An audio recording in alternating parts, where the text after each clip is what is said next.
Punjabi radio USA ਸੁਣ ਰਹੇ ਸਾਰੇ ਹੀ ਮਾਣਯੋਗ ਅਤੇ ਸਤਿਕਾਰਤ ਸਰੋਤਿਆਂ ਨੂੰ, ਸੋਸ਼ਲ ਮੀਡੀਆ ਦੇ ਜ਼ਰੀਏ ਜੁੜੇ ਹੋਏ ਸਾਰੇ ਹੀ ਦਰਸ਼ਕਾਂ ਨੂੰ ਨਿੱਘੀ ਜੀ ਆਇਆਂ ਨੂੰ, ਸਭ ਨੂੰ ਪਿਆਰ ਭਰੀ ਸਤਿ ਸ੍ਰੀ ਅਕਾਲ। ਦੀਪਕ ਸ਼ਰਮਾ ਚਨਾਰਥਲ ਜੀ ਆਪਣੇ ਨਾਲ ਪੰਜਾਬ ਤੋਂ ਜੁੜ ਚੁੱਕੇ ਆ। ਅਹਿਮ ਖਬਰਾਂ ਦੇ ਉੱਤੇ ਨਜ਼ਰ ਮਾਰਨਗੇ। ਦੀਪਕ ਜੀ, ਸਵਾਗਤ ਹੈ। ਸਤਿ ਸ੍ਰੀ ਅਕਾਲ ਜੀ। ਸਤਿ ਸ਼੍ਰੀ ਅਕਾਲ ਰਾਜਕਰਨਵੀਰ ਸਿੰਘ ਜੀ, ਸਾਰੇ ਦਰਸ਼ਕਾਂ ਨੂੰ ਮੇਰੀ ਪਿਆਰ ਭਰੀ ਸਤਿ ਸ਼੍ਰੀ ਅਕਾਲ। ਅੱਜ 28 ਅਪ੍ਰੈਲ ਦਿਨ ਸ਼ੁੱਕਰਵਾਰ। ਸਾਡੇ ਅੱਜ ਦੇ ਇਸ ਪ੍ਰੋਗਰਾਮ ਨੂੰ ਤੁਹਾਡੇ ਸਾਰਿਆਂ ਤੱਕ ਪਹੁੰਚਾਉਣ 'ਚ ਸਹਿਯੋਗ ਕਰਦੇ ਨੇ ਖਾਲਸਾ ਇੰਸ਼ੋਰੈਂਸ ਏਜੰਸੀ, ਜਿਨ੍ਹਾਂ ਦੇ ਕੋਲੋਂ ਤੁਸੀਂ ਹਰ ਇੱਕ ਤਰੀਕੇ ਦੀ ਇੰਸ਼ੋਰੈਂਸ ਕਰਵਾ ਸਕਦੇ ਹੋ। ਇੰਸ਼ੋਰੈਂਸ ਬਾਰੇ ਪਤਾ ਕਰਨ ਲਈ ਕਾਲ ਕਰ ਸਕਦੇ ਹੋ ਨੰਬਰ 408 272 2500 ਦੇ ਉੱਤੇ। ਮੈਡੀਕਲ ਦੇ ਲਈ ਅਪਲਾਈ ਕਰਨਾ ਚਾਹੁੰਦੇ ਹੋ, ਚੱਲ ਰਹੇ ਮੈਡੀਕਲ ਦੇ ਵਿੱਚ ਚੇਂਜਸ ਕਰਵਾਉਣਾ ਚਾਹੁੰਦੇ ਹੋ, ਵੱਖ-ਵੱਖ ਪਲਾਨਸ ਬਾਰੇ ਜਾਣਕਾਰੀ ਲੈਣੀ ਹੈ ਤਾਂ ਇਹਨਾਂ ਦੇ ਨਾਲ ਸੰਪਰਕ ਕਰੋ 4082722500। US ਇਮੀਗ੍ਰੇਸ਼ਨ ਦਾ ਹੋਵੇ ਕਿਸੇ ਵੀ ਤਰੀਕੇ ਦਾ ਕੰਮ, ਕਾਲ ਅਟਰਨੀ ਜੇਟਰ ਕਹਿਣਾ 415 909 0503। ਗੁਰਦੀਪ ਸਿੰਘ ਵਿਰਦੀ ਕਲੋਵਿਸ, ਸਤਨਾਮ ਸਿੰਘ ਸ਼ੇਰਗਿਲ ਸੈਲਮਾ, ਜਗਤਾਰ ਸਿੰਘ ਅਨੰਦਪੁਰੀ ਫਰੀਮੌਂਟ, ਮਨਦੀਪ ਸਿੰਘ ਮਨਜੀਤ ਸਿੰਘ ਸੈਨ ਹੋਜ਼ੇ। ਇਹਨਾਂ ਸਾਰਿਆਂ ਦਾ ਧੰਨਵਾਦ। ਜੇਕਰ ਤੁਸੀਂ ਵੀ ਇਸ ਪ੍ਰੋਗਰਾਮ ਨੂੰ ਸਪਾਂਸਰ ਕਰਨਾ ਚਾਹੁੰਦੇ ਹੋ, ਸੰਪਰਕ ਕਰ ਸਕਦੇ ਹੋ 408 722 7698 ਦੇ ਉੱਤੇ। ਗੱਲਬਾਤ ਦਾ ਸਿਲਸਿਲਾ ਆਪਾਂ ਸ਼ੁਰੂ ਕਰਦੇ ਹਾਂ। ਖਬਰਾਂ ਦੇ ਉੱਤੇ ਨਜ਼ਰ ਬਣਾਉਣੀ ਸ਼ੁਰੂ ਕਰੀਏ। ਪਹਿਲੀ ਜਿਹੜੀ ਖਬਰ ਉਸ ਦੇ ਉੱਤੇ ਗੱਲ ਕਰਦੇ ਹਾਂ। ਕੁਸ਼ਤੀ ਵਾਲਿਆਂ ਦਾ ਆਪਾਂ ਨੂੰ ਪਤਾ ਆ ਦੀਪਕ ਜੀ, ਕਾਫੀ ਰੇੜਕਾ ਜਿਹੜਾ ਉਹ ਇਸ ਟਾਈਮ ਚੱਲ ਰਿਹਾ ਆ। ਜਿਹੜੇ ਕੁਸ਼ਤੀ ਸੰਘ ਦੇ ਮੁਖੀ ਨੇ ਭ੍ਰਿਜ ਭੂਸ਼ਣ, ਉਹਨਾਂ ਦੇ ਉੱਤੇ 2 FIR ਹੋਰ ਦਰਜ ਹੋਈਆਂ ਨੇ। ਪਹਿਲਾਂ 85 FIR ਸਨ। ਇਹ ਕੀ ਹੈ ਜੀ ਪੂਰਾ ਮਾਜਰਾ? ਇਹ ਕਾਫੀ ਕਹਿ ਸਕਦੇ ਫਿਰ ਸਾਫ ਛਵੀ ਵਾਲੇ। ਬਿਲਕੁਲ ਜੀ, ਤੁਸੀਂ ਇਹ ਦੇਖ ਲਓ, ਇਹ ਭਾਰਤੀ ਸੰਸਦ ਦੇ ਮੈਂਬਰ ਨੇ, ਲਗਾਤਾਰ ਜਿੱਤਦੇ ਆ ਰਹੇ ਮੈਂਬਰ ਨੇ। ਤੇ ਮਤਲਬ ਮੈਂ ਦੇਖ ਰਿਹਾ ਸੀਗਾ ਕਿ ਇਹ ਪਿਛਲੇ ਲੰਮੇ ਸਮੇਂ ਤੋਂ 6 ਵਾਰ BJP ਦੇ MP ਬਣੇ ਨੇ। ਇੱਕ ਵਾਰ ਇਹਨਾਂ ਦੀ ਘਰ ਵਾਲੀ MP ਬਣੀ ਆ। ਸੋ ਤਿਹਾੜ ਜੇਲ੍ਹ ਕੱਟੀ ਆ। ਤੇ ਇਹੋ ਜਿਹੇ ਬੰਦੇ ਸਾਡੇ ਭਾਰਤੀ ਕੁਸ਼ਤੀ ਸੰਘ ਦੇ ਪਿਛਲੇ 11 ਸਾਲਾਂ ਤੋਂ ਪ੍ਰਧਾਨ ਚੱਲੇ ਆਉਂਦੇ। ਤੇ ਜਦੋਂ ਉਹਨਾਂ ਦੇ ਉੱਤੇ ਮਤਲਬ ਜਿਸਮਾਨੀ ਸ਼ੋਸ਼ਣ ਦੇ, ਛੇੜਛਾੜ ਦੇ ਇਹੋ ਜਿਹੇ ਦੋਸ਼ ਲੱਗੇ, ਤੇ ਉਹ ਤੋਂ ਬਾਅਦ ਵੀ ਉਹ ਕਹਿੰਦਾ ਨਾ ਅਹੁਦਾ ਛੱਡਣਾ, ਨਾ ਕੁਰਸੀ ਛੱਡਣੀ, ਤੇ ਨਾ ਹੈਂਕੜ ਛੱਡਣੀ, ਤੇ ਨਾ ਪਾਰਟੀ ਛੱਡਣੀ। ਠੀਕ ਆ, ਲਾਈ ਜਾਓ ਤਰ ਰਹੇ। ਤੇ ਸਰਕਾਰਾਂ ਨੇ ਵੀ ਜੀ ਪਹਿਲਵਾਨਾਂ ਦੀ ਸੁਣੀ ਅਣਸੁਣੀ ਕਰਤੀ। ਉਹ ਪਹਿਲਵਾਨ ਜਿਹੜੇ ਦੇਸ਼ ਲਈ ਮੈਡਲ ਜਿੱਤੇ ਰਹੇ, ਜਿਹੜੇ ਤਿਰੰਗੇ ਦਾ ਇਹ ਗੱਲ ਕਰਦੇ ਨੇ, ਉਹ ਤਿਰੰਗੇ ਨੂੰ ਦੁਨੀਆ ਭਰ 'ਚ ਲਹਿਰਾਉਂਦੇ, ਫੈਲਾਉਂਦੇ, ਚੜਾਉਂਦੇ ਰਹੇ, ਉਹਨਾਂ ਦੀ ਵੀ ਸਾਰ ਨਹੀਂ ਲਈ। ਉਹਨਾਂ ਨੂੰ ਜੰਤਰ ਮੰਤਰ ਬੈਠਣਾ ਪੈ ਗਿਆ। 18 ਜਨਵਰੀ ਤੋਂ 20 ਜਨਵਰੀ ਤੱਕ 2 ਦਿਨ ਧਰਨਾ ਚੱਲਿਆ। ਤੇ ਉਹਨਾਂ ਨੂੰ ਕਹਿੰਦੇ ਜੀ ਮਹੀਨੇ 'ਚ ਤੁਹਾਡਾ ਮਸਲਾ ਹੱਲ ਹੋ ਜਾਊਗਾ, ਸਾਨੂੰ ਸਮਾਂ ਦੇ ਦਿਓ। ਤੇ ਮਨਾ ਕੇ ਸਰਕਾਰ ਨੇ, ਕੇਂਦਰ ਸਰਕਾਰ ਨੇ ਧਰਨਾ ਚੁਕਾਤਾ। ਪਰ ਜਦੋਂ ਮਸਲਾ ਹੱਲ ਨਹੀਂ ਹੋਇਆ ਤਾਂ ਫਿਰ ਉਹ ਦੁਬਾਰਾ ਆ ਕੇ ਧਰਨੇ ਤੇ ਬੈਠੇ। ਸੋ ਦੁਬਾਰਾ 23 ਅਪ੍ਰੈਲ ਨੂੰ ਧਰਨਾ ਸ਼ੁਰੂ ਹੋਇਆ। ਤੇ ਹੁਣ ਅੱਜ ਭਾਰਤੀ ਸਮੇਂ ਅਨੁਸਾਰ 29 ਅਪ੍ਰੈਲ ਦੀ ਦਿਨ ਚੜ੍ਹ ਗਿਆ ਤੇ ਅਮਰੀਕਾ ਦੇ ਹਿਸਾਬ ਨਾਲ 28 ਅਪ੍ਰੈਲ ਦੀ ਸ਼ਾਮ। ਸੋ ਉਸ ਹਵਾਲੇ ਨਾਲ ਜੇਕਰ ਆਪਾਂ ਦੇਖੀਏ ਤਾਂ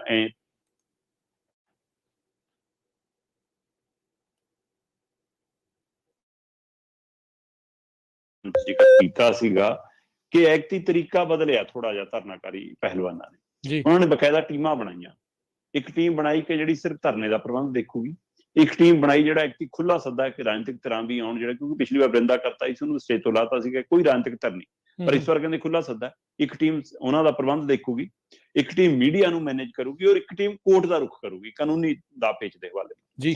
ਸੋ ਸੁਪਰੀਮ ਕੋਰਟ 'ਚ ਮਾਮਲਾ ਗਿਆ ਤੇ ਸੁਪਰੀਮ ਕੋਰਟ ਨੇ ਇਸ ਮਾਮਲੇ ਤੇ ਦਿੱਲੀ ਪੁਲਿਸ ਨੂੰ ਤਲਬ ਕੀਤਾ ਕਿ ਭਾਈ ਜੇ ਨਾਬਾਲਗ ਬੱਚੀਆਂ ਵੱਲੋਂ ਸ਼ਿਕਾਇਤ ਹੈ, ਕੁੜੀਆਂ ਵੱਲੋਂ ਸ਼ਿਕਾਇਤ ਹੈ, ਪਹਿਲਵਾਨਾਂ ਵੱਲੋਂ ਸ਼ਿਕਾਇਤ ਹੈ, ਤਾਂ ਉਹਦੇ ਤੇ ਫੌਰੀ ਕਾਰਵਾਈ ਕਰਦੇ ਆ, FIR ਕਿਉਂ ਨਹੀਂ? ਫਿਰ ਇਨਕੁਆਇਰੀ ਹੁੰਦੀ, ਸਾਰਾ ਕੁਛ ਹੁੰਦਾ। ਉਹ ਕਹਿੰਦਾ ਜੀ ਨਹੀਂ, ਕੁਝ ਤੱਥ ਬਚਣੇ ਆ। ਤੇ ਸੁਪਰੀਮ ਕੋਰਟ ਦੀ ਸਖਤੀ ਦਾ ਇਹ ਨਤੀਜਾ ਸੀਗਾ ਕਿ ਪੁਲਿਸ ਨੂੰ ਮਜਬੂਰ ਹੋਣਾ ਪਿਆ। ਕੱਲ ਤੁਸ਼ਾਰ ਮਹਿਤਾ ਨੇ ਫਿਰ ਕਿਹਾ ਜੀ ਨਹੀਂ, ਅਸੀਂ FIR ਕਰ ਰਹੇ ਹਾਂ। ਤੇ ਸ਼ਾਮ ਹੁੰਦਿਆਂ ਤੱਕ ਜਾਣਕਾਰੀ ਮਿਲੀ ਜੀ, ਇੱਕ ਨਹੀਂ 2 FIR ਦਰਜ ਹੋਈਆਂ। ਬ੍ਰਿਜ ਭੂਸ਼ਣ ਤੇ ਇੱਕ ਛੇੜਛਾੜ ਦੇ ਮਾਮਲੇ 'ਚ, ਤੇ ਇੱਕ ਮਤਲਬ ਕਿ ਜਿਹੜਾ ਦੂਸਰਾ ਐਕਟ ਕਹਿੰਦੇ ਨੇ, ਜਿਹੜਾ ਹੈ ਨਾ ਪੌਕਸੋ ਐਕਟ ਕੀ ਆ ਉਹ, ਹੈ ਨਾ, ਉਹਦੇ ਤਹਿਤ। ਸੋ 2 ਮਾਮਲੇ ਹੁਣ ਦਰਜ ਕਰ ਲਏ ਗਏ ਨੇ। ਤੇ 2 ਮਾਮਲੇ ਦਰਜ ਹੋਣ ਤੋਂ ਬਾਅਦ ਬਕਾਇਦਾ ਪਹਿਲਵਾਨਾਂ ਨੂੰ ਕਹਿ ਕੇ ਲਓ ਭਾਈ ਹੁਣ ਤਾਂ FIR ਹੋ ਗਈ, ਹੁਣ ਧਰਨਾ। ਉਹ ਕਹਿੰਦੇ ਨਾ ਨਾ ਨਾ, ਜਦੋਂ ਤੱਕ ਬ੍ਰਿਜ ਭੂਸ਼ਣ ਨੂੰ ਅਹੁਦੇ ਤੋਂ ਨਹੀਂ ਹਟਾਉਂਦੇ, ਜਦੋਂ ਤੱਕ ਉਹਨੂੰ ਜੇਲ੍ਹ 'ਚ ਨਹੀਂ ਛੱਡਦੇ, ਧਰਨਾ ਤਾਂ ਹੁਣ ਚੱਲੂਗਾ। ਹੁਣ ਨਹੀਂ ਜਾਂਦੇ। ਇੱਕ ਪਾਸੇ ਸੁਪਰੀਮ ਕੋਰਟ ਦੇ ਵਿੱਚ ਪੁਲਿਸ ਨੇ ਗੱਲ ਕਹੀ ਕਿ ਜੀ ਅਸੀਂ FIR ਕਰ ਰਹੇ ਹਾਂ। ਸ਼ਾਮ ਤੱਕ 2 FIR ਹੋ ਗਈਆਂ ਤੇ ਪਹਿਲਾਂ ਤੋਂ ਜਨਾਬ ਦੇ ਉੱਤੇ 85 FIR ਚੱਲਦੀਆਂ ਸੀ। ਦੇਖ ਲਓ। ਸੋ ਇਹ ਬੇਦਾਗ ਛਵੀ ਵਾਲੇ ਸਾਡੇ ਮੈਂਬਰ ਪਾਰਲੀਮੈਂਟ ਨੇ। ਸੋ 87 FIR ਹੋ ਗਈਆਂ। SP ਦੇ ਉੱਤੇ ਦਫ਼ਤਰ 'ਚ ਜਾ ਕੇ ਰਿਵਾਲਵਰ ਤਾਣ ਲਈ ਸੀ। 2022 ਦੀਆਂ ਚੋਣਾਂ ਦੇ ਵਿੱਚ ਆਪ ਬ੍ਰਿਜ ਭੂਸ਼ਣ ਨੇ ਮੰਨਿਆ ਸੀ ਕਿ ਹਾਂ ਮੈਂ ਆਪਣੇ ਹੀ ਇੱਕ ਸਾਥੀ ਦਾ ਸੀ, 3 ਜਣਿਆਂ ਨੇ ਖਾਣ ਲਈ ਸੀਗੀ ਕੋਲੇ ਦੀ, ਉਹਦੇ ਵਿੱਚ ਲੜਾਈ ਹੋਈ, ਇੱਕ ਬੰਦੇ ਦੀ ਪਿੱਠ ਜਿਹੜੀਆਂ ਗੋਲੀਆਂ ਮਾਰੀ ਉਹ ਮੈਂ ਹੀ ਮਾਰੀਆਂ ਸੀ, ਪਰ ਮੈਂ ਬਰੀ ਹਾਂ ਉਹਦੇ ਵਿੱਚੋਂ। ਇਸ ਤਰ੍ਹਾਂ ਮਤਲਬ ਕਿ ਪਾਰਟੀ ਲਾਈਨ ਤੋਂ ਹਟ ਕੇ ਬਿਆਨਬਾਜ਼ੀ, ਤੌਮਤਬਾਜ਼ੀ, ਸਾਰਾ ਕੁਝ, ਗੁੰਡਾਗਰਦੀ, ਸਾਰਾ ਕੁਝ ਚੱਲਦਾ। ਸੋ ਉਹ ਬੰਦਾ ਜਿਹਦੇ ਤੇ 85 ਪਹਿਲਾਂ ਤੋਂ FIR ਹੋਣ, ਟਾਡਾ ਤਹਿਤ ਤਿਹਾੜ ਜੇਲ੍ਹ 'ਚ ਰਿਹਾ ਹੋਵੇ, ਤੇ 2 ਨਵੀਆਂ FIR ਹੋਣ, 87, ਉਹ ਅਜੇ ਵੀ ਕਹਿੰਦਾ ਧਰਨਾ ਚੱਕੋ ਫਿਰ ਅਸਤੀਫਾ ਦਊਂਗਾ, ਅਜੇ ਵੀ ਸ਼ਰਤਾਂ ਰੱਖਦਾ। ਮਤਲਬ ਪਾਰਟੀ ਦੇ ਵਿੱਚ, ਸਰਕਾਰ 'ਚ ਇੰਨੀ ਹਿੰਮਤ ਨਹੀਂ ਕਿ ਉਹਨੂੰ ਕਹਿਣ ਕਿ ਮੈਂਬਰ ਪਾਰਲੀਮੈਂਟ ਦੇ ਉਹਦੇ ਤੋਂ ਵੀ ਅਸਤੀਫਾ ਦੇ। ਕੁਸ਼ਤੀ ਸੰਘ ਦਾ ਛੱਡ ਤੂੰ ਮੈਂਬਰ ਪਾਰਲੀਮੈਂਟ ਵੀ ਛੱਡ। ਅਜੇ ਤੱਕ ਨਹੀਂ ਇਹ ਬਿਆਨ ਆਇਆ ਕਿ ਹਾਂ ਸਾਡਾ ਪਾਰਟੀ ਦਾ ਹੁਣ ਇਹਦੇ ਨਾਲ ਕੋਈ ਸੰਬੰਧ ਨਹੀਂ, ਕਿਉਂਕਿ ਇਹਦਾ ਮਤਲਬ ਤੁਸੀਂ ਇਹੋ ਜਿਹੇ ਪਾਲੇ ਨੇ। ਇਹ ਕੀ ਮਤਲਬ ਹੈ ਕਿ ਜਿਹੜੇ ਬੰਦੇ ਦੇ ਉੱਤੇ 85 FIR, 1 2 3 4 5 ਕੋਈ ਝੂਠੀਆਂ ਕਰਾ ਦੂਗਾ, 85 ਮਾਮਲੇ ਝੂਠੇ ਨੇ, ਆ 2 ਹੁਣ ਤਾਜ਼ੀਆਂ ਹੋਈਆਂ ਨੇ। ਸੋ ਇਸ ਲਈ 87 ਮਾਮਲੇ ਜਿਹਦੇ ਪਰ ਚੱਲਦੇ ਹੋਣ ਤੇ ਉਹ ਸੰਸਦ ਦਾ ਮੈਂਬਰ ਹੋਵੇ, ਸੱਤਾਧਾਰੀ ਪਾਰਟੀ ਦਾ ਨੁਮਾਇੰਦਾ ਹੋਵੇ ਤੇ 11 ਵਾਰ MP ਜਿੱਤਿਆ ਹੋਵੇ, ਤੇ ਉਸ ਬੰਦੇ ਨੂੰ ਨਾਲ ਲੀਡ ਕਰਦੇ ਨੇ। ਇੱਧਰ ਦੂਸਰੇ ਪਾਸੇ ਆ ਜਾਓ, FIR ਹੁੰਦੀ ਆ, FIR ਹੋਣ ਤੋਂ ਬਾਅਦ ਇਨਾਮ ਦਿੱਤਾ ਜਾਂਦਾ ਪਹਿਲਵਾਨਾਂ ਨੂੰ, ਤੁਰੰਤ ਉਹਨਾਂ ਦੀ ਬਿਜਲੀ ਕੱਟ ਦਿੱਤੀ ਜਾਂਦੀ ਆ। ਬਕਾਇਦਾ ਰਾਤ ਨੂੰ ਪਹਿਲਵਾਨ ਬਜਰੰਗ ਲਾਈਵ ਹੋਇਆ, ਬਜਰੰਗ ਪੁਨੀਆ, ਉਹਨੇ ਲਾਈਵ ਹੋ ਕੇ ਜਾਣਕਾਰੀ ਦਿੱਤੀ ਕਿ ਲਓ ਜੀ ਸਾਨੂੰ ਤੋਹਫਾ ਮਿਲ ਗਿਆ ਬ੍ਰਿਜ ਭੂਸ਼ਣ ਦੇ ਉੱਤੇ FIR ਹੋਣ ਦਾ, ਕਿ ਸਾਡੀ ਲਾਈਟ ਕੱਟ ਦਿੱਤੀ ਗਈ ਆ, ਔਰ ਸਾਨੂੰ ਸੁਨੇਹਾ ਪਹੁੰਚ ਗਿਆ ਕਿ ਸਵੇਰ ਨੂੰ ਦੇਖਦੇ ਹਾਂ ਤੁਹਾਡੀ ਰੋਟੀ ਪਾਣੀ ਵੀ ਅੰਦਰ ਕਿਵੇਂ ਆਉਂਦੀ ਹੈ ਧਰਨੇ 'ਚ। ਮਤਲਬ ਪੁਲਿਸ ਨੂੰ ਇਹ ਵੀ ਹੁਕਮ ਹੋਏ ਨੇ ਉਹਨਾਂ ਦਾ, ਮਤਲਬ ਦੇਖ ਲਓ। ਬੇਸ਼ੱਕ ਕਿਸਾਨ ਜਥੇਬੰਦੀਆਂ, ਬੇਸ਼ੱਕ ਸਮਾਜਿਕ ਜਥੇਬੰਦੀਆਂ, ਬੇਸ਼ੱਕ ਖਾਪ ਪੰਚਾਇਤਾਂ, ਬੜੇ ਧਿਰਾਂ, ਰਾਜਨੀਤਿਕ ਧਿਰਾਂ, ਲੀਡਰ ਲਗਾਤਾਰ ਜਾ ਰਹੇ ਨੇ, ਪਰ ਉਹਨਾਂ ਨੇ ਤੰਜ ਕੱਸਿਆ ਕਿ ਕ੍ਰਿਕਟਰ ਕਿੱਥੇ ਨੇ। ਤੇ ਉਹ ਤੰਜ ਦਾ ਅਸਰ ਸੀ ਕਿ ਵੱਡੇ ਵੱਡੇ ਨਾਮੀ ਖਿਡਾਰੀ ਵੀ ਸਾਹਮਣੇ ਆਏ। ਬੇਸ਼ੱਕ PT ਊਸ਼ਾ ਸਰਕਾਰ ਦਾ ਪੱਖ ਪੂਰਦੀ ਨਜ਼ਰ ਆਈ, ਤੇ ਉਹ ਅੱਜ ਕੱਲ ਟਰੋਲ ਹੋ ਰਹੀ ਆ ਖੂਬ, ਪਰ ਇਸ ਦੇ ਬਾਵਜੂਦ ਵੀ ਚੰਗੇ ਖਿਡਾਰੀ, ਕਪਿਲ ਦੇਵ ਨੇ, ਉਸ ਤੋਂ ਬਾਅਦ ਨੀਰਜ ਚੋਪੜਾ, ਅਭਿਨਵ ਬਿੰਦਰਾ, ਹਰਭਜਨ ਸਿੰਘ ਭੱਜੀ, ਨਵਜੋਤ ਸਿੰਘ ਸਿੱਧੂ, ਪ੍ਰਗਟ ਸਿੰਘ, ਸਾਨੀਆ ਮਿਰਜ਼ਾ, ਹੈ ਨਾ, ਤੇ ਸਵਰਾ ਭਾਸਕਰ, ਇਹੋ ਜਿਹੇ ਵੱਡੇ ਨਾਮੀ ਚਿਹਰੇ ਸਾਹਮਣੇ ਆਏ। ਉਹਨਾਂ ਨੇ ਟਵੀਟ ਦੇ ਉੱਤੇ ਸੁਨੇਹਾ ਦਿੱਤਾ, ਮੈਨੂੰ ਪਤਾ ਲੱਗ ਰਿਹਾ ਨਵਜੋਤ ਸਿੰਘ ਤੇ ਪ੍ਰਗਟ ਸਿੰਘ ਸ਼ਾਇਦ ਸੋਮਵਾਰ ਨੂੰ ਪਹੁੰਚ ਜਾਣ ਧਰਨੇ ਤੇ ਉੱਥੇ ਜਾ ਸਕਦੇ ਨੇ। ਸੋ ਇਸ ਲਈ ਅਜੇ ਟਵੀਟ ਤੇ ਸਮਰਥਨ ਵੱਡਾ ਮਿਲਣਾ ਸ਼ੁਰੂ ਹੋਇਆ, ਪਰ ਚਾਹੀਦਾ ਤਾਂ ਇਹ ਸੀ ਕਿ ਵੀਰਾਂ ਕੱਥ ਕੇ ਉਧਰ ਨੂੰ ਤੁਰਦੇ ਜਾਣਾ ਚਾਹੀਦਾ ਸੀ। ਸਮੁੱਚੇ ਖੇਡ ਜਗਤ ਦਾ ਮਾਮਲਾ, ਸਮੁੱਚੇ ਖਿਡਾਰੀਆਂ ਦਾ ਮਾਮਲਾ, ਬੱਚਿਆਂ ਦੇ, ਸਾਡੇ ਬੱਚਿਆਂ ਦਾ ਮਾਮਲਾ। ਮੈਨੂੰ ਲੱਗਦਾ ਕਿਸਾਨ ਜਥੇਬੰਦੀਆਂ ਨੂੰ, ਸਮਾਜਿਕ ਜਥੇਬੰਦੀਆਂ ਨੂੰ, ਖਾਸ ਕਰ ਦਿੱਲੀ ਜਿਹੜੇ ਧਰਨੇ 'ਚ ਗਈਆਂ ਧਿਰਾਂ ਨੂੰ, ਉੱਥੇ ਪਹੁੰਚਣਾ ਚਾਹੀਦਾ ਉਹਨਾਂ ਦੇ ਹੱਕ 'ਚ।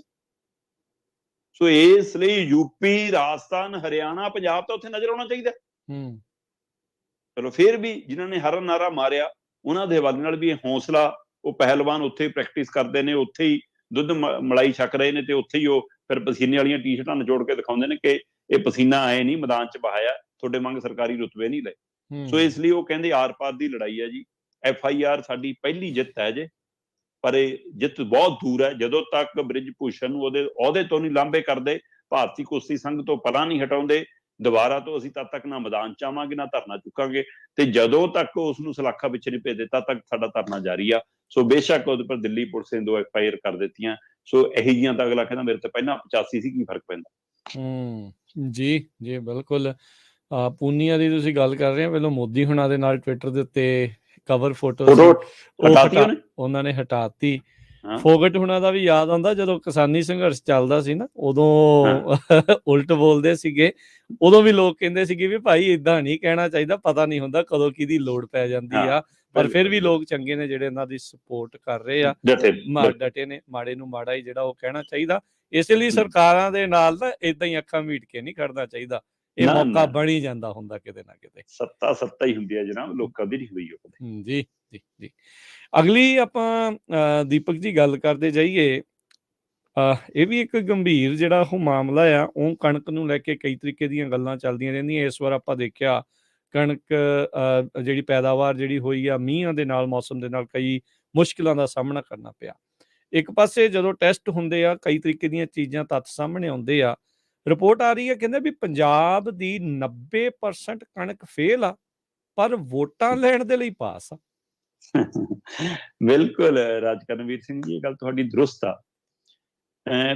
ਪੰਜਾਬ, ਹਰਿਆਣਾ, ਉੱਤਰੀ ਭਾਰਤ, ਇਹ ਮਤਲਬ ਕਿ ਅੰਨ ਦਾ ਭੜੋਲਾ ਕਹੇ ਜਾਂਦੇ ਨੇ, ਹਨਾ, ਕਿ ਇਹ ਭੰਡਾਰ ਭਰ ਦਿੰਦੇ ਨੇ, ਸਰਕਾਰ ਦੇ ਭੜੋਲੇ ਭਰ ਦਿੰਦੇ ਨੇ, ਉਹਦੇ ਦਾਣਿਆਂ ਲਈ ਉਹਦਾ ਝੋਲਾ ਭਰ ਦਿੰਦੇ ਨੇ, ਤੇ ਉਹਦਾ ਨਤੀਜਾ ਫਿਰ ਉਹ ਯੋਜਨਾਵਾਂ ਜਿਹੜੀਆਂ ਚੱਲਦੀਆਂ, ਆਟਾ ਦਾਲ ਸਕੀਮ ਹੈ ਨਾ, ਮਿਡ ਡੇ ਮੀਲ ਸਕੀਮ, ਜਾਂ ਫਿਰ ਗਰੀਬਾਂ ਨੂੰ ਜੀ ਆ ਕਰੋਨਾ ਕਾਲ ਦੇ ਦੌਰਾਨ ਹੈ ਨਾ ਇੰਨੇ ਕਿਲੋ ਕਣਕ ਦੇਣੀ ਆ, ਆਹ ਦੇਣਾ, ਤੇ ਉਹ ਯੋਜਨਾਵਾਂ ਅੱਗੇ ਹੋਰ ਵਧਾ ਦਿਓ ਜੀ, ਕਿਉਂਕਿ ਉਹਦੇ ਨਾਲ ਵੋਟਾਂ ਆਉਂਦੀਆਂ ਨੇ।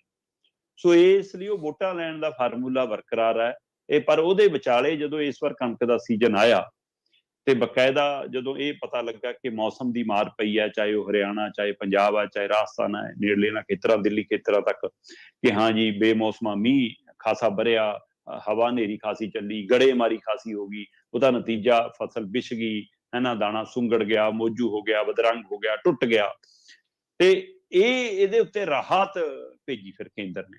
ਕੇਂਦਰ ਕਹਿੰਦਾ ਜੀ ਸਾਡੇ ਵੱਲੋਂ ਰਾਹਤ ਹੈ ਕਿ ਤੁਹਾਡਾ ਜਿਹੜੀ ਕਣਕ ਖਰਾਬ ਹੋ ਗਈ, ਜਿਹੜੀ ਫਸਲ ਬਰਬਾਦ ਹੋ ਗਈ, ਉਹਦੇ ਉੱਤੇ ਅਸੀਂ 5 ਰੁਪਏ 31 ਪੈਸੇ ਤੋਂ ਲੈ ਕੇ 31 ਰੁਪਏ 87 ਪੈਸੇ ਤੱਕ ਪ੍ਰਤੀ ਕੁਇੰਟਲ ਕਟੌਤੀ ਕਰਾਂਗੇ। ਇਹ ਰਾਹਤ ਹੈ। ਇਹ ਦੁੱਖ ਦੇ ਉੱਤੇ, ਇਹ ਖੁੱਲੇ ਜ਼ਖਮਾਂ ਤੇ ਨਮਕ ਛਿੜਕਿਆ ਕੇਂਦਰ ਨੇ।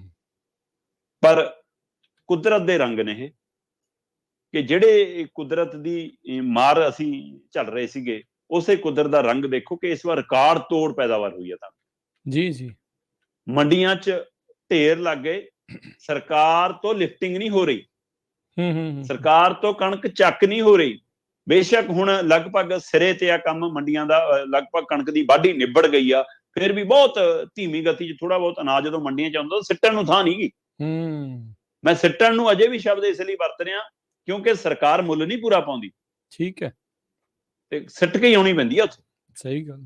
ਤੇ ਇਸ ਲਈ ਉਹ ਜਿਹੜਾ ਕੁਦਰਤ ਦਾ ਕ੍ਰਿਸ਼ਮਾ ਕਹਿ ਲਈਏ ਕਿ ਇੰਨੀ ਕੁਦਰਤੀ ਆਫਤ ਦੇ ਬਾਵਜੂਦ ਮਤਲਬ ਕਿ ਬੇਹਤਾਸ਼ਾ ਪੈਦਾਵਾਰ ਹੋਈ, ਵੱਡੀ ਮਤਲਬ ਰਿਕਾਰਡ ਤੋੜ ਪੈਦਾਵਾਰ ਹੋਈ, ਤੇ ਉਹਦੇ ਵਿੱਚ ਇਸ ਮੌਕੇ ਤੱਕ ਮੈਂ ਦੇਖ ਰਿਹਾ ਸੀਗਾ ਕਿ 100 ਪੁਆਇੰਟ ਮਤਲਬ 80 ਦੇ ਕਰੀਬ, ਲਗਭਗ ਤੁਸੀਂ 101 ਕਹਿ ਸਕਦੇ ਹੋ, 101 ਲੱਖ ਮੀਟ੍ਰਿਕ ਟਨ ਕਣਕ ਹੁਣ ਤੱਕ ਮੰਡੀਆਂ 'ਚ ਆ ਚੁੱਕੀ ਆ, ਜਿਹਦੇ ਵਿੱਚੋਂ 99 ਲੱਖ ਮੀਟ੍ਰਿਕ ਟਨ ਦੇ ਕਰੀਬ ਕਣਕ ਦੀ ਖਰੀਦ ਹੋ ਚੁੱਕੀ ਆ। ਪਰ ਇਹ ਕਣਕ ਸਾਰੀ ਜਿੰਨੀ ਹੁਣ ਤੱਕ ਆਈ ਹੈ, ਇਹਦੇ ਵਿੱਚੋਂ 90% ਕੇਂਦਰੀ ਪੈਮਾਨੇ ਦੇ ਉੱਤੇ ਫੇਲ ਆ ਜੀ। ਇਹ 'ਚ ਦਾਣਾ ਸੁੰਗੜਿਆ ਹੋਇਆ ਵੀ ਆ, ਇਹ 'ਚ ਦਾਣਾ ਮੋਜੂ ਵੀ ਆ, ਇਹ 'ਚ ਦਾਣਾ ਟੋਟਾ ਵੀ ਆ, ਇਹ 'ਚ ਦਾਣਾ ਬਦਰੰਗ ਵੀ ਆ।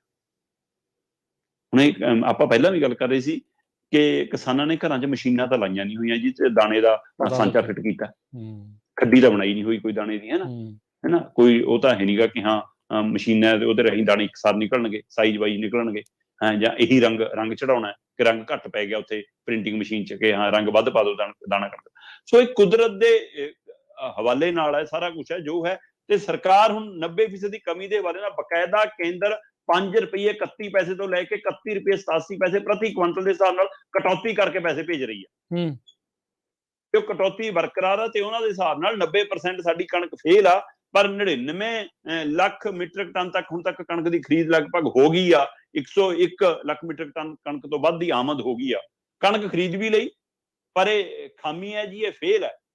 ਖਰੀਦੀ ਕਿਸ ਲਈ ਆ? ਖਰੀਦੀ ਇਸ ਲਈ ਆ ਕਿਉਂਕਿ ਯੋਜਨਾਵਾਂ ਚੱਲਦੀਆਂ ਜਿਹੜੀਆਂ 2024 ਚ ਵੋਟਾਂ ਵੀ ਲੈਣੀਆਂ, ਉੱਥੇ ਵੰਡਣ ਲਈ ਪਾਸ ਹੈ, ਵੋਟਾਂ ਲੈਣ ਲਈ ਪਾਸ ਹੈ, ਉਹ ਸਕੀਮਾਂ ਦੇ ਲਈ ਪਾਸ ਹੈ, ਕਿਸਾਨ ਦੇ ਲਈ ਫੇਲ ਹੈ। ਚਲੋ ਫਿਰ ਵੀ ਮੈਂ ਪੰਜਾਬ ਸਰਕਾਰ ਦਾ, ਹਰਿਆਣਾ ਸਰਕਾਰ ਦਾ ਧੰਨਵਾਦ ਕਰਦਾ ਜਿਨ੍ਹਾਂ ਨੇ ਕਿਸਾਨਾਂ ਦੀ ਬਾਂਹ ਫੜੀ। ਕੱਲ ਵੀ ਕੈਬਨਿਟ ਦੀ ਬੈਠਕ ਸੀ, ਪੰਜਾਬ ਸਰਕਾਰ ਨੇ ਕਿਹਾ ਕਿ ਨਹੀਂ, ਮਜ਼ਦੂਰਾਂ ਨੂੰ ਵੀ ਅਸੀਂ ਜਿਹੜੇ ਮੁਆਵਜ਼ਾ ਦੇ ਰਹੇ ਹਾਂ ਉਹਦਾ 10% ਉਹਨਾਂ ਨੂੰ ਵੀ ਪਹੁੰਚਦਾ ਕਰਾਂਗੇ, ਤੇ ਕਿਸਾਨਾਂ ਨੂੰ ਅਸੀਂ ਪੂਰੀ, ਹੁਣ ਤੱਕ ਮੈਨੂੰ ਪਤਾ ਲੱਗ ਰਿਹਾ ਕਿ 95 ਕਰੋੜ ਪੰਜਾਬ ਸਰਕਾਰ ਦੇ ਹਵਾਲੇ ਨਾਲ ਇਹ ਅੰਕੜੇ ਨੇ ਕਿ ਉਹਨਾਂ ਨੇ ਅਦਾ ਕੀਤਾ ਕਿ ਜਿਹੜਾ ਇਹ ਘਾਟਾ ਹੈ, ਜਿਹੜਾ ਕੇਂਦਰ ਕਟੌਤੀ ਕਰ ਰਹੀ ਹੈ, ਉਹਦੀ ਭਰਪਾਈ ਅਸੀਂ ਕਰਕੇ ਦੇਵਾਂਗੇ, ਕਿਸਾਨ ਨੂੰ MSP ਦੇ ਹਿਸਾਬ ਨਾਲ ਪੂਰੀ ਅਦਾਇਗੀ ਮਿਲੂਗੀ। ਸੋ ਇਸ ਲਈ ਇਸੇ ਤਰ੍ਹਾਂ ਦਾ ਫੈਸਲਾ ਹਰਿਆਣਾ ਸਰਕਾਰ ਨੇ ਕੀਤਾ। ਚੰਗਾ ਹੁੰਦਾ ਕਿ ਪੰਜਾਬ ਹਰਿਆਣਾ ਇਹ ਫੈਸਲਾ ਤਾਂ ਕਰਦਾ ਹੀ ਕਰਦਾ, ਨਾਲ ਕੇਂਦਰ ਦੇ ਦਰ ਤੇ ਵੀ ਇਕੱਠਾ ਜਾ ਕੇ ਖੜਦਾ ਕਿ ਤੁਸੀਂ ਕੱਟ ਕਿਵੇਂ ਰਹੇ ਹੋ ਪੈਸੇ। ਸੋ ਇਸ ਲਈ ਇਹ ਢੰਗ ਤਰੀਕੇ ਨੇ ਜੀ। 90% ਖਰੀਦਣ ਦੇ ਪੈਮਾਨੇ ਨਾਲ ਫੇਲ ਆ, ਪਰ ਖਰੀਦਾਂਗੇ ਪੂਰੀ, ਕਿਉਂਕਿ ਅਸੀਂ ਵੰਡ ਕੇ ਵੋਟਾਂ ਖਰੀਦਣੀਆਂ, ਉਹਦੇ ਲਈ ਪਾਸ ਹੈ। ਜੀ ਜੀ ਜੀ, ਬਿਲਕੁਲ। ਦੇਖ ਲਓ ਕਿੱਦਾਂ ਜਿਹੜੀ ਕਿਸੇ ਚੀਜ਼ ਨੂੰ ਕਿੱਦਾਂ ਵਰਤਿਆ ਜਾ ਸਕਦਾ ਹੈ। ਅਗਲੀ ਆਪਾਂ ਦੀਪਕ ਜੀ ਗੱਲ ਕਰਦੇ ਜਾਈਏ। ਆਪਾਂ ਪਿਛਲੇ ਦਿਨਾਂ ਦੇ ਵਿੱਚ ਜਿਹੜੇ ਸਤਪਾਲ ਮਲਿਕ ਆ ਉਹਨਾਂ ਦੀਆਂ ਇੰਟਰਵਿਊਜ਼ ਦੇਖੀਆਂ, ਗੱਲਾਂ ਉਹਨਾਂ ਨੇ ਪਹਿਲੋਂ ਵੀ ਇਹ ਜਿਹੜੀਆਂ ਕਹੀਆਂ ਸੀ ਵੀ ਮੋਦੀ ਹੁਣਾਂ ਨੂੰ ਭ੍ਰਿਸ਼ਟਾਚਾਰੀ ਤੋਂ ਕੋਈ ਬਹੁਤੀ ਨਫ਼ਰਤ ਨਹੀਂ, ਆਲੇ ਦੁਆਲੇ ਉਹਨਾਂ ਦੇ ਜਿਹੜੇ ਕਲੋਜ਼ ਨੇ ਉਹ ਉੱਦਾਂ ਦੇ ਕੰਮ ਕਰ ਰਹੇ ਆ, ਉਹਨਾਂ ਦਾ ਇਹ ਜਿਹੜਾ ਇਹ ਕਹਿਣਾ ਸੀ। ਹੁਣ ਸਵਾਲ ਇਹ ਉੱਠ ਰਿਹਾ ਵੀ ਕੀ ਸਤਪਾਲ ਮਲਿਕ ਭ੍ਰਿਸ਼ਟਾਚਾਰੀ ਆ? ਸਵਾਲ ਨਾਲ ਇਸ ਦੇ ਇਹ ਆ ਵੀ ਕਿਉਂਕਿ ਉਹ ਮੋਦੀ ਸਰਕਾਰ ਨੂੰ ਸਵਾਲ ਪੁੱਛਦੇ ਆ, ਪਿੱਛੇ ਇਹ ਕਾਰਨ ਤਾਂ ਨਹੀਂ? ਇਹ ਗੱਲ ਰਾਜਕਰਮਵੀਰ ਸਿੰਘ ਜੀ ਬਿਲਕੁਲ ਤੁਹਾਡੀ ਦਰੁਸਤ ਆ ਕਿ ਕੇਂਦਰ ਦੇ ਹਵਾਲੇ ਨਾਲ, ਕੇਂਦਰ ਦੀਆਂ ਏਜੰਸੀਆਂ ਦੇ ਹਵਾਲੇ ਨਾਲ ਕੈਪਟਨ ਅਮਰਿੰਦਰ ਸਿੰਘ ਦਾ ਟੱਬਰ ਭ੍ਰਿਸ਼ਟਾਚਾਰੀ ਦੇ ਸਵਾਲਾਂ ਦੇ ਘੇਰੇ 'ਚ ਸੀ। ਤੇ ਪਰ ਜਦੋਂ ਉਹ ਬੀਜੇਪੀ 'ਚ ਗਿਆ ਤਾਂ ਤੋਂ ਫਾਈਲਾਂ ਗਵਾਚ ਗਈਆਂ। ਤੇ ਇਹ ਜੀ ਇੱਕ ਨਹੀਂ, ਪੰਜਾਬ ਦੀ ਲਿਸਟ ਖਾਸੀ ਲੰਬੀ। ਮੈਂ ਪੰਜਾਬ ਦੇ ਹਵਾਲੇ ਨਾਲ ਜੇਕਰ ਗੱਲ ਕਰਾਂ, ਠੀਕ, ਵੈਸੇ ਤਾਂ ਤੁਸੀਂ ਦੇਸ਼ ਦੇ ਵਿੱਚ ਦੇਖ ਲਿਓ ਕਿ ਜਿਹੜੇ ਜਿਹੜੇ ਸੂਬਿਆਂ 'ਚ ਲੀਡਰ ਸਵਾਲਾਂ ਦੇ ਘੇਰੇ 'ਚ ਸੀ ਉਹ ਬੀਜੇਪੀ 'ਚ ਆ ਕੇ ਦੁੱਧ ਧੋਤੇ ਹੋ ਗਏ। ਪਰ ਸ਼ਵੇਤ ਮਲਿਕ ਤਾਂ ਪਹਿਲਾਂ ਤੋਂ ਹੀ ਭਾਜਪਾ 'ਚ, ਫਿਰ ਉਹ ਭ੍ਰਿਸ਼ਟਾਚਾਰੀ ਕਿਵੇਂ ਹੋ ਸਕਦਾ? ਭਾਜਪਾ ਵਾਲਾ ਤਾਂ ਕੋਈ ਭ੍ਰਿਸ਼ਟਾਚਾਰੀ ਹੈ ਹੀ ਨਹੀਂਗਾ। ਜਿੰਨੇ ਇਮਾਨਦਾਰੀ ਦੇ ਸਰਟੀਫਿਕੇਟ ਇਹਨਾਂ ਕੋਲ ਨੇ ਉਹ ਤਾਂ ਕਿਸੇ ਕੋਲ ਵੀ ਨਹੀਂਗਾ। ਇਹਨਾਂ ਨੂੰ ਡਿਗਰੀ ਦਿਖਾਉਣੀ ਚਾਹੇ ਨਾ ਯਾਦ ਰਹੇ, ਪਰ ਇਮਾਨਦਾਰੀ ਦੇ ਸਰਟੀਫਿਕੇਟ ਦਿਖਾਉਣੇ ਤਾਂ ਆਉਂਦੇ ਨੇ ਜੀ। ਸੋ ਇਸ ਲਈ ਉਸ ਹਵਾਲੇ ਨਾਲ ਸਤਪਾਲ ਮਲਿਕ ਦਾ ਗੁਨਾਹ ਸਿਰਫ ਇੰਨਾ ਹੈ ਕਿ ਉਹ ਇਸੇ ਪਾਰਟੀ ਦਾ ਹਿੱਸਾ ਹੋ ਕੇ, ਇਸੇ ਸੰਘ ਦੀ ਸ਼ਾਖਾ ਦੇ ਵਿੱਚੋਂ ਪੈਦਾ ਹੋ ਕੇ ਉਹ ਸੱਚ ਨੂੰ ਸੱਚ ਤੇ ਝੂਠ ਨੂੰ ਝੂਠ ਕਹਿਣ ਲੱਗ ਗਿਆ। ਉਹਦਾ ਗੁਨਾਹ ਸਿਰਫ ਇੰਨਾ ਕਿ ਇਸ ਲਈ ਉਹ ਭ੍ਰਿਸ਼ਟਾਚਾਰੀ ਹੈ ਕਿ ਉਸ ਨੇ ਕਿਸਾਨ ਅੰਦੋਲਨ ਦੇ ਦੌਰਾਨ ਕਿਸਾਨਾਂ ਨਾਲ ਖੜਨਾ ਮਨਜ਼ੂਰ ਕੀਤਾ, ਸੱਤਾ ਨਾਲ ਨਹੀਂ। ਕੀ ਉਹਦਾ ਕਸੂਰ ਇਹੀ ਹੈ ਕਿ ਉਸ ਨੇ ਧਰਤੀ ਦੇ ਪੁੱਤਰਾਂ ਦੇ ਹੱਕ ਦੇ ਵਿੱਚ ਹਾਰਾ ਨਾਰਾ ਮਾਰਿਆ? ਉਸ ਨੇ ਸਰਕਾਰੀ ਸਟੇਜਾਂ ਤੋਂ ਖੜ ਕੇ ਕਿਹਾ ਕਿ ਤੁਸੀਂ ਧੋਖਾ ਕਰ ਰਹੇ ਹੋ, ਗਲਤ ਕਰ ਰਹੇ ਹੋ, ਕਿਸਾਨ ਨਾਲ ਬਦਸਲੂਕੀ ਕਰ ਰਹੇ ਹੋ, ਬੇਈਮਾਨੀ ਕਰ ਰਹੇ ਹੋ। ਤੇ ਹੁਣ ਪਿਛਲੇ ਦਿਨੀ ਇੱਕ ਇੰਟਰਵਿਊ ਦੇ ਵਿੱਚ ਉਹਨਾਂ ਨੇ ਪੁਲਵਾਮਾ ਹਮਲੇ ਦੇ ਹਵਾਲੇ ਨਾਲ ਕੇਂਦਰ ਸਰਕਾਰ ਨੂੰ, ਮੋਦੀ ਸਰਕਾਰ ਨੂੰ ਕਟਹਿਰੇ 'ਚ ਖੜਾ ਕੀਤਾ। ਤੇ ਕੀ ਇਹ ਪੀੜ ਸਹਿ ਨਹੀਂ ਹੋਈ? ਸੱਚ ਦਾ ਜਵਾਬ ਨਹੀਂ ਦੇ ਹੋਇਆ, ਸੱਚੇ ਸਵਾਲਾਂ ਦਾ ਸਾਹਮਣਾ ਨਹੀਂ ਕਰ ਹੋਇਆ, ਸੱਚੇ ਸਵਾਲਾਂ ਦੇ ਤੀਰਾਂ ਦੇ ਮਤਲਬ ਪੀੜ ਨਹੀਂ ਸਹਿ ਹੋਈ। ਉਹਦਾ ਨਤੀਜਾ ਕਿ ਲਾ ਦੋ ਏਜੰਸੀਆਂ ਮਗਰ। ਕੀ ਉਹਦੇ ਵਿੱਚੋਂ ਜਨਮਿਆ ਜਾਂ ਇਹ ਰੂਟੀਨ ਕਾਰਵਾਈ ਆ? ਸਤਪਾਲ ਮਲਿਕ ਜੰਮੂ ਕਸ਼ਮੀਰ ਦੇ ਰਾਜਪਾਲ ਰਹੇ ਨੇ ਜੀ, ਤੇ ਉਸ ਕਾਰਜਕਾਲ ਦੇ ਦੌਰਾਨ ਕਹਿੰਦੇ ਇੱਕ ਬੀਮਾ ਘੁਟਾਲਾ ਹੋਇਆ। ਉਸ ਬੀਮੇ ਘੁਟਾਲੇ ਦੇ ਹਵਾਲੇ ਨਾਲ ਕਹਿੰਦੇ ਜੀ ਅਸੀਂ ਪੁੱਛਗਿੱਛ ਕਰਦੇ ਹਾਂ ਸਤਪਾਲ ਮਲਿਕ ਹੋਰਾਂ ਤੋਂ। ਪਿਛਲੇ 7 ਮਹੀਨਿਆਂ ਦੇ ਵਿੱਚ ਇਹ ਦੂਜੀ ਵਾਰ ਹੈ। ਉਹਨਾਂ ਨੂੰ ਕੱਲ ਪੌਣੇ 12 ਵਜੇ ਦਿੱਲੀ ਉਹਨਾਂ ਦੇ ਮਤਲਬ ਜਿਹੜੀ ਰਿਹਾਇਸ਼ ਹੈ ਉੱਥੇ ਦਾਖਲ ਹੋਈ ਸੀ ਟੀਮ, ਤੇ ਸ਼ਾਮ ਨੂੰ 6 ਵਜੇ ਨਿਕਲੀ ਹੈ। ਮਤਲਬ 6 ਘੰਟੇ ਦੀ ਤਾਂ ਬਣਦੀ ਹੋ ਪੁੱਛਗਿੱਛ। 6 ਘੰਟੇ ਪੁੱਛਗਿੱਛ ਕੀਤੀ। ਕਹਿੰਦੇ ਨਹੀਂ ਜੀ ਉਹ ਤਾਂ ਪੁਰਾਣਾ ਮਾਮਲਾ ਹੈ, ਅਸੀਂ ਅਜੇ ਇਹਨਾਂ ਨੂੰ ਮਤਲਬ ਕਿ ਉਹਦੇ ਵਿੱਚ ਆਰੋਪੀਆਂ 'ਚ ਜਾਂ ਸ਼ੱਕੀਆਂ 'ਚ ਨਹੀਂ ਰੱਖਿਆ, ਜਨਰਲ ਜਾਣਕਾਰੀ ਉਹ ਲੈ ਰਹੇ। ਸੋ ਮਤਲਬ ਇਹ ਉਹੀ ਤਰੀਕਾ ਹੈ ਜਿਹੜਾ ਸਵਾਲ ਆਉਂਦਾ ਕਿ ਵਿਰੋਧੀ ਧਿਰਾਂ, ਕੋਈ ਮੀਡੀਆ, ਕੋਈ ਬੁੱਧੀਜੀਵੀ, ਕੋਈ ਯੂਨੀਵਰਸਿਟੀ ਦਾ ਪ੍ਰੋਫੈਸਰ, ਕੋਈ ਸਮਾਜ ਸੇਵੀ ਜੇ ਸਰਕਾਰ ਨੂੰ ਸਵਾਲ ਕਰਦਾ ਤਾਂ ਉਹਦੀ ਇਨਕਮ ਟੈਕਸ ਦੀ ਰੇਡ ਪਾ ਦਿਓ, ਉਹਦੇ ਪਰ ਈਡੀ ਭੇਜ ਦਿਓ, ਉਹਦੇ ਪਰ CBI ਭੇਜ ਦਿਓ, ਉਹਦੇ ਪਰ ਹੋਰ ਏਜੰਸੀਆਂ ਲਾ ਦਿਓ। ਕੀ ਉਹੀ ਤਰੀਕਾ ਹੁਣ ਸਤਪਾਲ ਮਲਿਕ ਤੇ ਅਪਣਾਇਆ ਜਾ ਰਿਹਾ? ਉਸ ਨੂੰ ਡਰਾਇਆ ਜਾ ਰਿਹਾ, ਧਮਕਾਇਆ ਜਾ ਰਿਹਾ, ਇਹ ਦਿਖਾਇਆ ਜਾ ਰਿਹਾ ਕਿ ਨਹੀਂ ਤੂੰ ਭ੍ਰਿਸ਼ਟਾਚਾਰੀ ਹੈ ਕਿਉਂਕਿ ਤੂੰ ਸਰਕਾਰ ਨੂੰ ਸਵਾਲ ਕਰਨਾ। ਸੋ ਇਸ ਲਈ ਸਤਪਾਲ ਮਲਿਕ ਹੋਰਾਂ ਨੂੰ ਬਿਲਕੁਲ ਤੁਹਾਡੀ ਗੱਲ ਦਰੁਸਤ ਹੈ ਕਿ ਉਹਨਾਂ ਦਾ ਧੰਨਵਾਦ ਕਿ ਉਹਨਾਂ ਨੇ ਲੋਕਾਂ ਮੂਹਰੇ ਕਈ ਤੱਥ ਅਜਿਹੇ ਲੈ ਕੇ ਰੱਖੇ, ਜਾਂ ਉਹ ਗੱਲਾਂ ਜਿਹੜੀਆਂ ਲੋਕ ਕਹਿਣੋਂ ਡਰਦੇ ਸੀ ਉਹ ਲਿਆ ਕੇ ਸਾਹਮਣੇ ਰੱਖੀਆਂ। ਸੋ ਇਸ ਲਈ ਸਤਪਾਲ ਮਲਿਕ ਹੋਰਾਂ ਦੇ ਉੱਤੇ ਇਹ ਇਨਕੁਆਇਰੀ ਸਵਾਲ ਪੈਦਾ ਕਰਦੀ ਹੈ ਕਿ ਸਿਰਫ ਸਵਾਲ ਪੁੱਛਣ ਕਾਰਨ ਕਿ ਉਹਨਾਂ ਤੋਂ ਇਨਕੁਆਇਰੀ ਕੀਤੀ ਜਾ ਰਹੀ ਹੈ ਜਾਂ ਸੱਚਮੁੱਚ ਸਰਕਾਰ ਕੋਈ ਘੁਟਾਲੇ ਨੂੰ ਉਜਾਗਰ ਕਰਨਾ ਚਾਹੁੰਦੀ ਹੈ। ਜੀ, ਜਦ ਮੀਡੀਆ ਨੂੰ ਵੀ ਦੀਪਕ ਜੀ ਇਹਨਾਂ ਚੀਜ਼ਾਂ ਦੇ ਉੱਤੇ ਪੁੱਛਿਆ ਗਿਆ, ਕਹਿੰਦੇ ਜੀ ਸਾਡੇ ਕੋਲ ਤੱਥ ਨਹੀਂ, ਅਸੀਂ ਇਸ ਦੇ ਉੱਤੇ ਬਹਿਸ ਨਹੀਂ ਕਰ ਸਕਦੇ। ਪਰ ਆਪਾਂ ਕਈ ਵਾਰੀ ਦੇਖਿਆ ਵੀ ਉਹੀ ਮੀਡੀਆ ਕਿੰਨੇ ਤਰੀਕੇ ਦੇ ਨਾਲ ਬਗੈਰ ਕਿਸੇ ਪੁਸ਼ਟੀ ਤੋਂ ਕਿਸੇ ਵੀ ਖਬਰ ਦੇ ਉੱਤੇ ਉਹ ਕਈ ਦਿਨ ਬਹਿਸ ਕਰਦੇ ਆ। ਰੀਸੈਂਟਲੀ ਰਿਪਬਲਿਕ ਵਾਲਾ ਜਿਹੜਾ ਰੌਲਾ ਪਾਉਣ ਵਾਲਾ ਗੋਸਵਾਮੀ ਆ, ਉਹ ਕਹਿੰਦਾ ਜੀ ਵੀ ਆਪਾਂ ਤਾਂ ਭਾਈ ਜਿੱਦਾਂ ਤੁਸੀਂ ਕਹੋਗੇ ਉਦਾਂ ਹੀ ਕਰਨਾ ਆ, ਮੋਹਰੇ ਹੋ ਕੇ। ਤਾਂ ਭਾਈ ਮੀਡੀਆ ਦਾ ਰੋਲ ਕੀ ਆ? ਇਹ ਤਾਂ ਤੁਸੀਂ ਉਹਨਾਂ ਦੀ ਟੀਮ ਬਣ ਕੇ ਆ ਜਾਓ ਸਾਹਮਣੇ। ਬਿਲਕੁਲ ਬਿਲਕੁਲ ਉਹਨਾਂ ਦੀ ਟੀਮ ਬਣ ਗਈ। ਬਿਲਕੁਲ ਬਿਲਕੁਲ ਜ਼ਿਆਦਾਤਰ ਸਾਡਾ ਨੈਸ਼ਨਲ ਮੀਡੀਆ ਹੁਣ ਜਿਹੀ ਭੂਮਿਕਾ ਨਿਭਾ ਰਿਹਾ ਉਹ ਸਵਾਲਾਂ ਦੇ ਘੇਰੇ 'ਚ ਆ ਰਿਹਾ, ਤੇ ਲੋਕ ਸਭ ਜਾਣਦੇ ਨੇ, ਜੇ ਪਬਲਿਕ ਹੈ ਸਭ ਜਾਣਦੀ ਹੈ। ਜੀ ਜੀ। ਤੇ ਅਗਲੀ ਜਿਹੜੀ ਦੀਪਕ ਜੀ ਗੱਲ ਕਰਦੇ ਆ, ਇਹ ਮਾਮਲਾ ਕਿਸੇ ਵੀ ਪਾਸੇ ਨੂੰ ਕਿੱਦਾਂ ਵੀ ਜਿਹੜਾ ਉਹ ਵਰਤਿਆ ਜਾ ਸਕਦਾ, ਕਿਉਂਕਿ ਸਰਕਾਰ ਨੂੰ ਤਾਂ ਟੂਲ ਚਾਹੀਦੇ ਹੁੰਦੇ ਆ ਵੀ ਲੋਕਾਂ ਦੀ ਆਵਾਜ਼ ਨੱਪੀਏ, ਕਿੱਦਾਂ ਜਿਹੜੇ ਆ ਇਹਨਾਂ ਦਾ ਸ਼ੋਸ਼ਣ ਕਰੀਏ ਤੇ ਇਹਨਾਂ ਦੇ ਹੱਕ ਜਿਹੜੇ ਉਹ ਖੋਹ ਲਈਏ, ਜੋ ਕਿ ਦੌਰ ਦੇ ਵਿੱਚੋਂ ਇਸ ਟਾਈਮ ਭਾਰਤ ਦੇ ਵਿੱਚ ਜਿਹੜਾ ਉਹ ਚੱਲ ਰਿਹਾ ਆ। ਸੁਪਰੀਮ ਕੋਰਟ ਨੇ ਇੱਕ ਹੁਣ ਗੱਲ ਆਖੀ ਆ, ਸਾਰੇ ਹੀ ਸੂਬਿਆਂ ਨੂੰ ਹੁਕਮ ਦਿੱਤੇ ਆ ਵੀ ਹੇਟ ਸਪੀਚ ਮਾਮਲੇ ਦੇ ਵਿੱਚ ਤੁਰੰਤ FIR ਦਰਜ ਜਿਹੜੀ ਆ ਉਹ ਕਰਨੀ ਆ। ਉਹਨਾਂ ਦਾ ਇਸ਼ਾਰਾ ਜਿਹੜਾ ਧਾਰਮਿਕ ਵਾਲੇ ਪਾਸੇ ਆ, ਪਰ ਕੀ ਨਾਲ ਉਹਨਾਂ ਨੇ ਐਕਸਪਲੇਨ ਵੀ ਕੀਤਾ ਵੀ ਹੇਟ ਸਪੀਚ ਕਿਸ ਚੀਜ਼ ਨੂੰ ਮੰਨਣਾ ਆ, ਕਿਉਂਕਿ ਸਰਕਾਰਾਂ ਨੂੰ ਲੈ ਕੇ ਤਾਂ ਸਵਾਲ ਹੁੰਦੀ ਆ। ਬਿਲਕੁਲ, ਦੇਖੋ ਜੀ, ਇਹ ਮਾਮਲਾ ਬਹੁਤ ਗੰਭੀਰ ਆ ਔਰ ਲੰਮੇ ਸਮੇਂ ਤੋਂ ਇਹ ਵਿਚਾਰਧੀਨ ਸੀ। ਇਸ ਨੂੰ ਲੈ ਕੇ ਸਮਾਜਿਕ ਸੰਗਠਨ, ਚੇਤਨ ਧਿਰਾਂ, ਬੁੱਧੀਜੀਵੀ ਵਰਗ ਲਗਾਤਾਰ ਸਵਾਲ ਖੜਾ ਕਰ ਰਿਹਾ ਸੀ ਔਰ ਇਸ ਨੂੰ ਬਕਾਇਦਾ ਕੋਰਟ 'ਚ ਲੈ ਕੇ ਗਏ ਸੀ ਸ਼ਾਹੀਨ ਅਬਦੁੱਲਾ ਹੋਰੀ, ਹੈ ਨਾ, ਇੱਕ ਪੱਤਰਕਾਰ ਨੇ।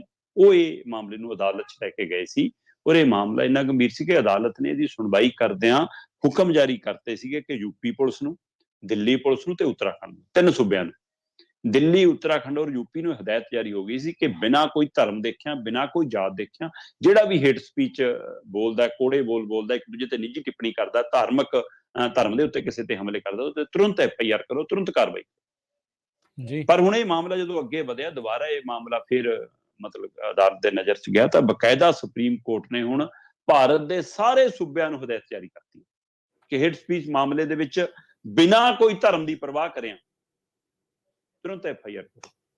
ਮੇਰੇ ਅੱਜ ਵੀ ਧਿਆਨ ਦੇ ਵਿੱਚ ਆ ਸ਼ਾਹੀਨ ਬਾਗ ਦੇ ਧਰਨੇ ਦੇ ਮਾਮਲੇ 'ਚ, ਦਿੱਲੀ 'ਚ ਵੋਟਾਂ ਦੇ ਦੌਰਾਨ ਗੋਲੀ ਮਾਰੋ ਸਾਲੋਂ ਕੋ, ਪਾਕਿਸਤਾਨ ਭੇਜ ਦਿਓ, ਇਹ ਕੇਂਦਰੀ ਮੰਤਰੀ, ਇੱਕ ਸੂਬੇ ਦੇ ਮੁੱਖ ਮੰਤਰੀ, ਉਹਨਾਂ ਦੇ ਬੋਲ ਸੀ।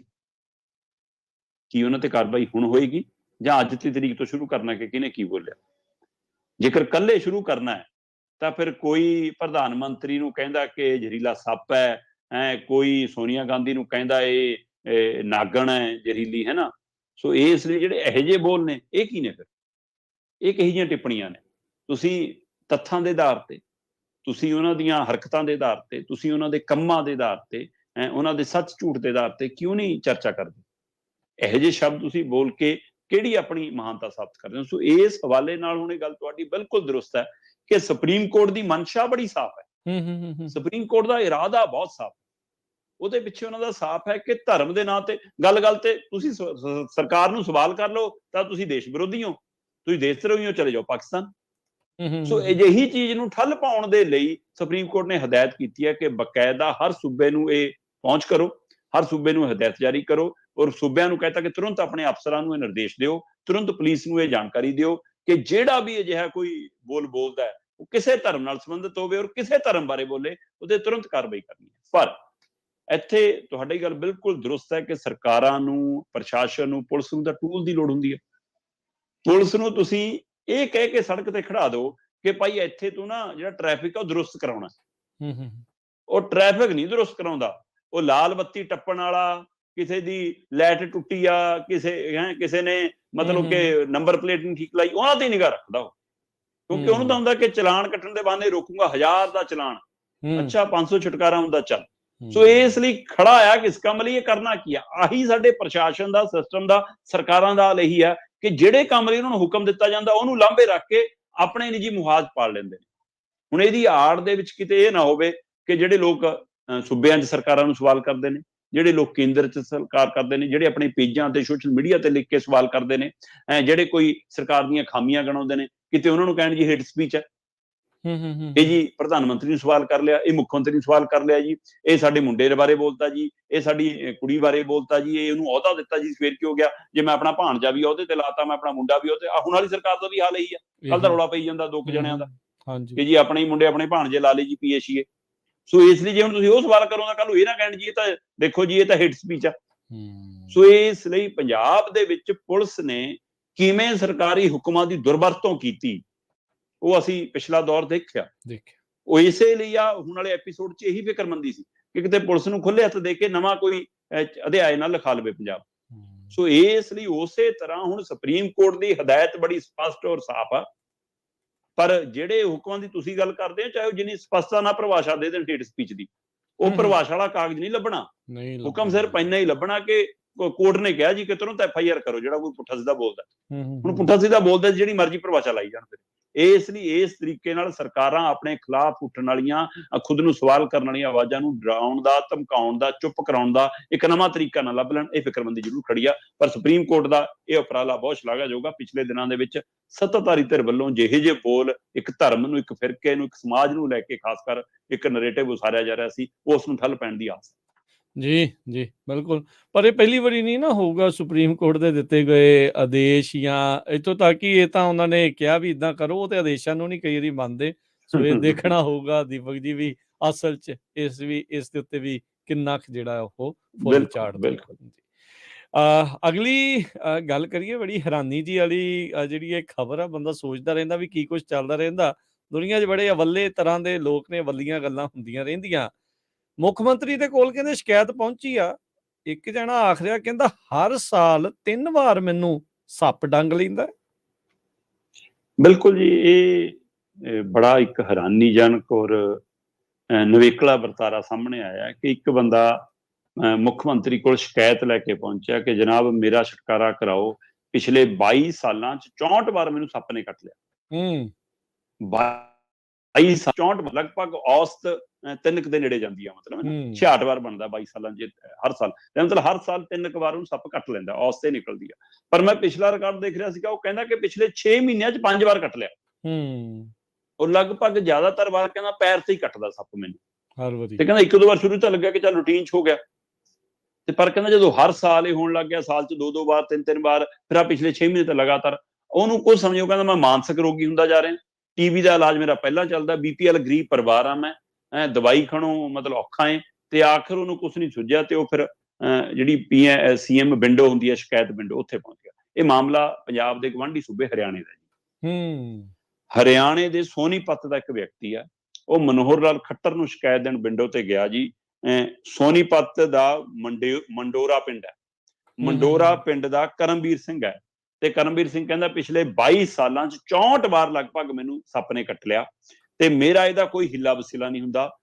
2 ਮਾਰਚ 2023 ਨੂੰ ਉਹਨੂੰ ਸੱਪ ਨੇ ਫੇਰ ਕੱਟਿਆ ਹੁਣ, ਤੇ ਉਹ ਕਹਿੰਦਾ ਪਿਛਲੇ 6 ਮਹੀਨਿਆਂ 'ਚ 5 ਵਾਰ ਮੈਨੂੰ ਸੱਪ ਹੁਣ ਤੱਕ ਕੱਟ ਚੁੱਕਿਆ, ਤੇ ਮੈਨੂੰ ਸਮਝ ਨਹੀਂ ਆਉਂਦੀ ਮੈਂ ਕੀ ਕਰਾਂ ਜੀ, ਨਾ ਮੇਰਾ ਚੱਜ ਨਾਲ ਇਲਾਜ ਹੁੰਦਾ, ਨਾ ਮੈਂ ਦਵਾਈ ਲੈ ਸਕਦਾ, ਪਹਿਲਾਂ ਹੀ BPL ਪਰਿਵਾਰ ਨਾਲ ਸੰਬੰਧਿਤ ਆ, ਕੋਈ ਕਾਰੋਬਾਰ ਨਹੀਂ ਉਹੋ ਜਿਹਾ, ਕੋਈ ਕੰਮ ਧੰਦਾ ਨਹੀਂ, ਤੇ ਹਰ ਵਾਰ ਫਿਕਰ ਰਹਿੰਦਾ ਕਿਤੇ ਵੀ ਜਾਣਾ ਕਿ ਸੱਪ ਮਗਰ ਨਾ ਆ ਜਾਵੇ। ਕਹਿੰਦਾ ਜੀ ਮੈਂ ਦਵਾਈ, ਅੰਗਰੇਜ਼ੀ ਦਵਾਈ ਵੀ ਲੈ ਲਈ, ਮੈਂ ਵੈਦਾਂ ਕੋਲ ਵੀ ਜਾਇਆ, ਮੈਂ ਸਪੇਰਿਆਂ ਤੋਂ ਵੀ ਦਵਾਈ ਰੱਖੀ ਹੋਈ ਆ, ਜਦ ਵੀ ਮੈਨੂੰ ਕੱਟਦਾ ਮੈਂ ਉਹ ਲਾ ਲੈਣਾ, ਖਾ ਲੈਣਾ, ਉਹਦੇ ਨਾਲ ਤੁਰੰਤ ਮੇਰਾ ਬਚਾਅ ਜਾਂ ਤਾਂ ਹੋ ਜਾਂਦਾ।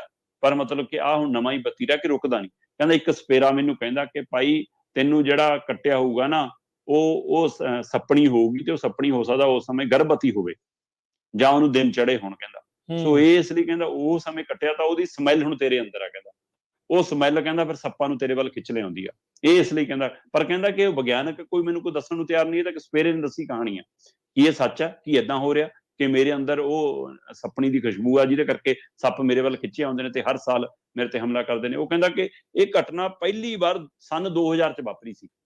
ਮੈਂ ਆਪਣੇ ਪਸ਼ੂਆਂ ਨੂੰ ਨਵਾਉਣ, ਜਿਹੜਾ ਪਿੰਡ ਟੋਭਾ ਹੁੰਦਾ ਆਪਣਾ, ਬਰਸਾਤੀ ਟੋਭਾ ਜਿਵੇਂ ਹੈ ਨਾ ਜੀ, ਜਾਂ ਛੱਪੜ ਹੁੰਦਾ, ਕਿ ਉੱਥੇ ਕਹਿੰਦਾ ਪਸ਼ੂਆਂ ਨੂੰ ਨਵਾਉਣ, ਹੁਣ ਤਾਂ ਆਪਣੇ ਪੰਜਾਬ 'ਚ ਤਾਂ ਲਗਭਗ ਖਤਮ ਹੋ ਗਿਆ ਵਰਤਾਰਾ, ਪਰ ਹਰਿਆਣਾ 'ਚ ਅਜੇ ਬਰਕਰਾਰ ਜੀ, ਕਿ ਪਸ਼ੂਆਂ ਨੂੰ ਖਾਲ ਤੇ ਪਾਣੀ ਪਿਲਾਉਣ ਲੈ ਗਏ, ਫਿਰ ਟੋਭੇ 'ਚ ਵੜਤੀਆਂ ਗੁਜ਼ਰ ਮੈਸਾਂ ਹੈ ਨਾ।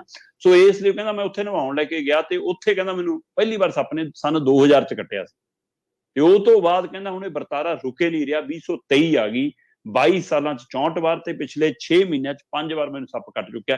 ਇਸ ਲਈ ਅੱਕ ਕੇ ਹੁਣ ਮੈਂ ਮੁੱਖ ਮੰਤਰੀ ਸਾਹਿਬ ਤੋਂ ਇਹ ਮਸਲੇ ਦਾ ਹੱਲ ਲੈਣਾ ਆ। ਸੋ ਦੇਖਦੇ ਹਾਂ ਜੀ ਕੀ ਹੱਲ ਹੁੰਦਾ ਇਸ ਸ਼ਿਕਾਇਤ ਦਾ, ਪਰ ਉਹ ਬੰਦਾ ਕਹਿੰਦਾ ਮੈਂ ਪੀੜਤ ਬਹੁਤ ਜੀ ਜੀ ਜੀ। ਦੀਪਕ ਜੀ ਬਹੁਤ ਧੰਨਵਾਦ, ਬੜੀ ਮਿਹਰਬਾਨੀ, ਮਿਲਦੇ ਹਾਂ ਜੀ ਫਿਰ ਆਪਾਂ ਅਗਲੀ ਵਾਰ। ਸਤਿ ਸ਼੍ਰੀ ਅਕਾਲ ਜੀ ਭਾਈ। ਸਤਿ ਸ਼੍ਰੀ ਅਕਾਲ। ਸੋ ਤੇ ਇੱਥੇ ਹੀ ਸਾਡੇ ਅੱਜ ਦੇ ਪ੍ਰੋਗਰਾਮ ਖਬਰ ਤੇ ਨਜ਼ਰ ਦੀ ਸਮਾਪਤੀ ਹੈ। ਮੇਰੇ ਵੱਲੋਂ ਵੀ ਸਭ ਨੂੰ ਪਿਆਰ ਭਰੀ ਸਤਿ ਸ਼੍ਰੀ ਅਕਾਲ। ਸੁਣਦੇ ਰਹੋ, ਦੇਖਦੇ ਰਹੋ ਪੰਜਾਬੀ ਰੇਡੀਓ USA।